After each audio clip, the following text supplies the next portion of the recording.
The heart shard in Alara's chamber pulsed with a calm, steady rhythm, a song of peace. "The silent geode remembers those who defend it," Jax said, his voice filled with a newfound respect. Alara knew this was but one victory. The hegemony would return. But for now, Xylo's prime and its unique crystal sats, its very soul remained free, its destiny still sung by its own ancient crystalline heart. Alara Vane, resonator of the silent geode, knew her sacred duty was a song without end. In the year 2388. Across the Andromeda sector, the lifeblood of interstellar society was not spice nor rare metals, but pure, incorruptible data, managed by the quantum-conquered ledger. This decentralized network, built upon the legendary Satoshi Prime algorithm, governed every transaction, every identity, every digital contract. The currency, known simply as quanta or qubits by the old data weavers, was the galaxy's standard. Deep within the forgotten asteroid belt of Xylos, shielded from stellar radiation and the ceaseless chatter of the conquered, lay the echo chamber archives. It was less a vault of information and more a sanctuary for obsolete protocols and digital specters. Here, Anya Sharma, a young data heretic barely out of her academy primers, sifted through ancient code projected onto a flickering console. Her cybernetically augmented fingers, stained with conductive ink, danced across lines of logic that predated the conquered itself. Anya often contemplated the myths, how the ledger was born from a single immaculate algorithm, the Satoshi Prime. It wasn't a mere program, but a foundational key, fragmented and dispersed by its enigmatic architects, the first coders, to ensure no solitary power could ever dominate the flow of value across the stars. Her lineage traced back to one of its earliest custodians, a solemn vow, a perilous birthright. Anya wasn't just a researcher. She was a sentinel, one of a diminishing order sworn to safeguard a fragment of this mythical Satoshi Prime.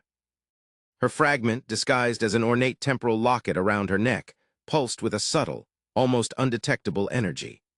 Dominating the skyline of the sector capital, Ethelberg, like a monolith of cold ambition, stood the Chronos Syndicate Tower, headquarters of the sector's most powerful data mining conglomerate. Its director, Thuron Kale, was a man convinced that true galactic order could only be enforced through absolute centralized authority. He viewed the decentralized nature of the quantum-conquered ledger not as its strength, but as a chaotic flaw, a vulnerability to be rectified.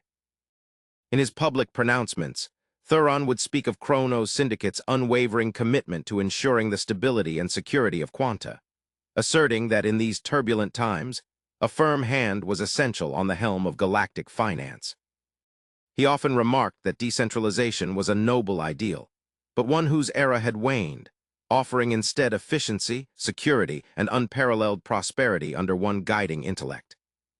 Thuron's desire for control was an open secret. He had been systematically absorbing smaller data firms, consolidating their processing capacity, their hash force, as the ancients termed it, in a relentless bid to gain unprecedented leverage over the ledger. But leverage was merely a stepping stone. He craved the source. He craved the Satoshi Prime. In her cramped, data-filled asteroid dwelling, screens alive with news of Chronos Syndicate's latest integration. Anya was on a secure hyperwave channel with Elder Kai, a reclusive sentinel residing on a remote lunar monastery. His holographic projection, slightly phased by stellar interference, carried a grave warning.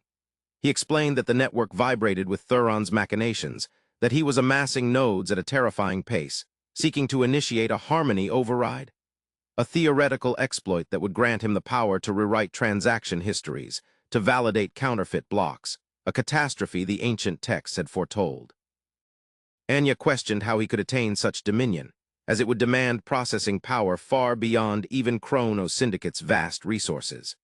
Kai clarified that if Thuron could unlock the ledger's core functions with the Satoshi Prime, he wouldn't need to overpower the network. He could become the network itself. He warned that the approaching quantum entanglement event, a pre-coded system recalibration that temporarily thinned the ledger's core cryptographic defenses, was the window Thuron aimed to exploit if he possessed the Prime. Anya asked if Thuron knew of the Sentinels and their fragments. Kai confirmed Thuron suspected that he had been hunting for whispers, for relics. He urged Anya to be ever watchful, explaining her locket wasn't merely a symbol but a functioning private key to a segment of the original Genesis block's administrative protocols. Suddenly, a concussive blast rocked Anya's dwelling. Crimson emergency beacons strobed. Anya cried out that they were there, that they had found her. Kai implored her to flee, stressing the locket must never fall into Thuron's grasp. He told her of a hidden subspace conduit on mining level 9, leading to the old starport, and instructed her to find Jax, Glitch, Corbin in the series' deeps. He described Jax as unorthodox, but a genius who understood the Concord's deepest architecture, telling her to show Jax the sigil of the Void Drifters, as he would recognize its meaning.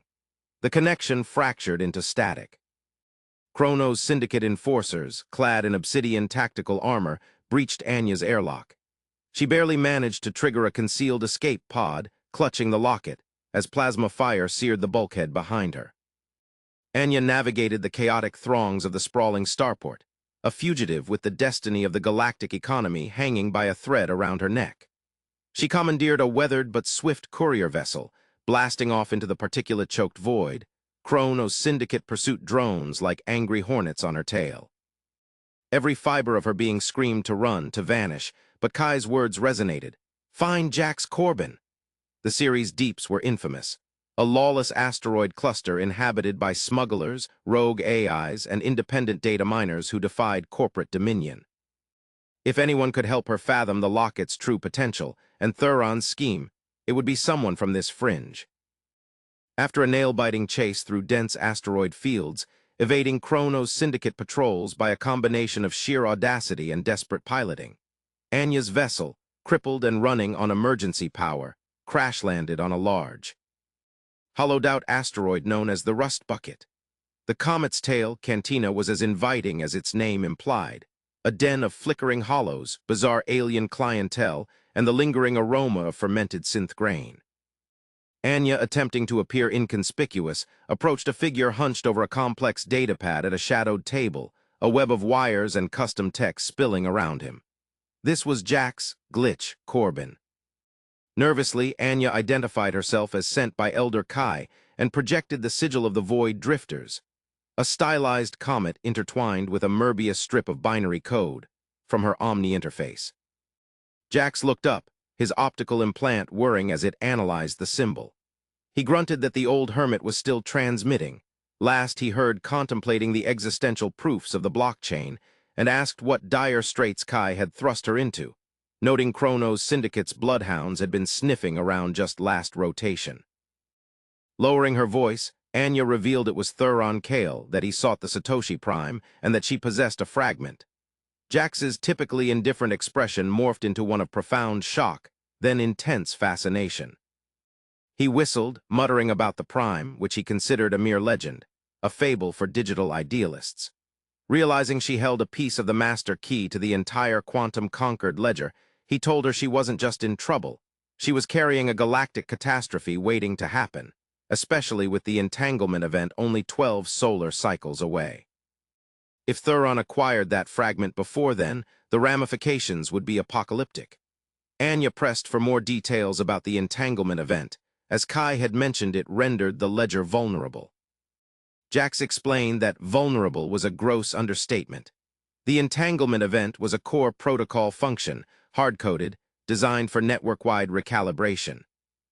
Crucially, the first coders had also built in a diagnostic and system integrity check during this period. For a few critical hours, the core encryption layers became more transparent, more accessible.